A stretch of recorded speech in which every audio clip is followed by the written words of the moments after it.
Why hello there everyone and welcome back. I'm your host today, Mr. Mobile. As you can tell by the title, today I'm going to be doing a tutorial on how to force a player to look at one direction. Now, there is a way here which I will talk about, but this isn't the method I'm going to be doing, because the method we're going to be doing today is where we just stand in one specific area, and this is the only way you can look. You can look a bit that way with these, but you can sort of look this way. It's just a sort of a mess, really. Instead, we're going to be using a different way, but with this one, it might be easier for like moving ones, but you have to look one specific way. It's just perception triggers. If you look at this perception trigger, it activates channel 1, and then you teleport to this on channel 1. The hello teleporter, you want to show yourself? There we go, and it changes now. Teleport to and see me from channel 1. However, I'm going to do it a different way, as I have said. Let's go way over here to this video's little demonstration area. If you know what video this is from, let me know in the comments below. But what are you going to need? You're going to need a teleporter, you're going to need a trigger, and you're going to need a sequencer. Now let's start off with the sequencer. So this is going to be what forces the player to look in that direction for a particular amount of time. We're going to go into here, and we have looping. So none, it would be only happening once. Look over there once, and that's it. Or we could have it a few times, maybe 3 times. We'll do 4 times. And let's make this maybe quite quick, maybe like 140, and we'll keep the length at 4. Now we're going to start the sequence when receiving from 1. I'm just going to do that so we can have a button that starts it, or else, ooh, that could be interesting. But also inside here, we're going to go all the way down, and there will be one send player information. Make sure that is on yes.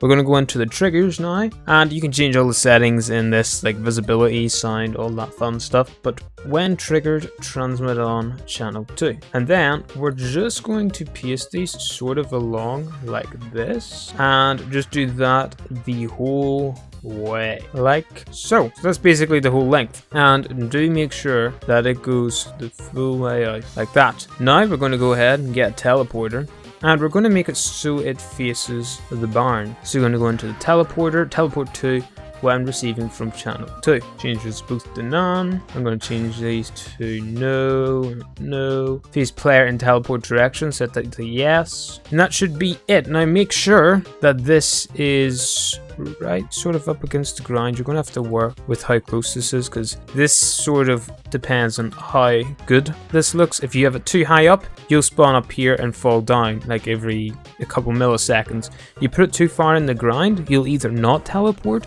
or you'll teleport slightly in the ground, pushing you up, making it go sort of up and down like this, and that's not great looking.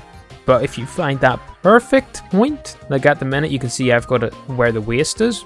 We should not see that sort of bugginess. So I'm just going to spawn down here and click this. The channel 1 is again just to set up so you would have a sort of button to activate this. But once we step in this, you can see we're stuck here. We can't sort of move. We can't, if we try and turn left, we can't, we turn right.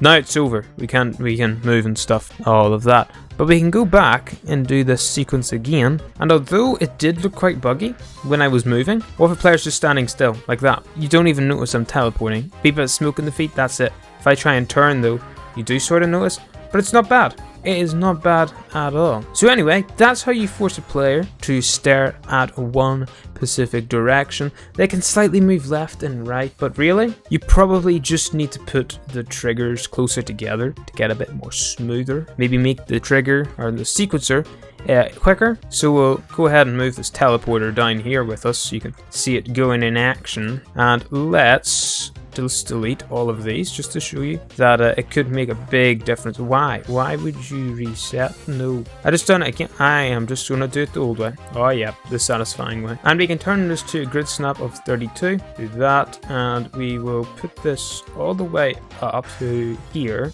and we literally move that by 1 every time. Make sure it's no more and no less. See, I'm doing it by 16 every time. We gotta make sure that that is by 32 every time. And although it's very annoying, you want this to look as best as possible. And I mean, you can get like so much done and then just copy all.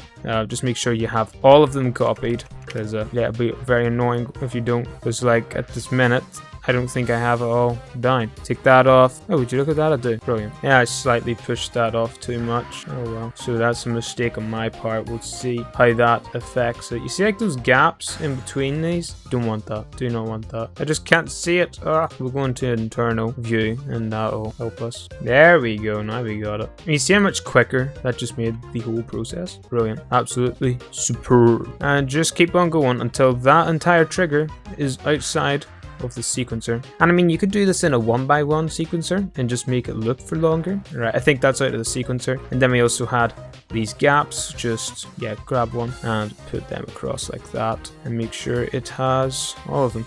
You don't want to place too much because there is a limit on how many like devices can be on that one channel. But I don't think that'll worry us too much in this. Quite close to it. 75 we can have it on. What? 134? Oh, that's because it's transmitting. You can have like infinite transmitting. Not infinite receiving though. But yes, so when we spawn in, that will trigger 4 times and should not be as laggy as the rest. So let's go ahead. Let's start this. That hurt my ears. Now you're going to hear a lot of noise here, but see that? Like that is pretty good. That's probably the best you're going to get. And then we can move again. You click the trigger, you teleport it here, and you don't notice it when you're standing still. But if you try and move, you do sort of notice it. But it does force you to look in that direction. Like, you can't even look slightly up or left or anything. You're always going to face that singular direction. But anyway, that is the tutorial, everybody, on how to force your player to look in one direction for a limited amount of time. You can force them to look at like that forever. You just put it to looping and there's nothing they can do about it. So anyway, if you enjoyed this, if it helped you in any sort of way, please subscribe, because subscribing is fun. But I'll see you all in the next one, everybody. And have fun making maps. Yeah, bye.